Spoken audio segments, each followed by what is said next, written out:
নাই দেই আমি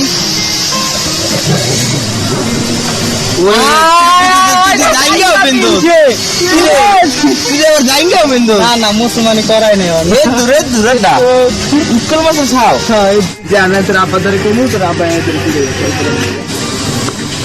কি হলো চালু করে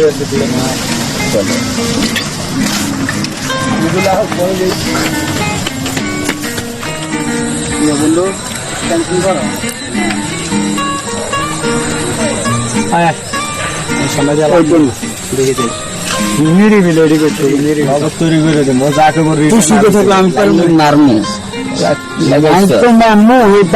জায়গা আছে শুধু গাঙ্গ আর নদী কেন যত শু হালা আমরা কিন্তু শু সব সেলিব্রিটি ম্যান মাঝখানে ওই যা শুটিং ম্যান আর ওই দুজন হলো জেন্টালম্যান ঠিক আছে এই দেখ গোপাল মাছ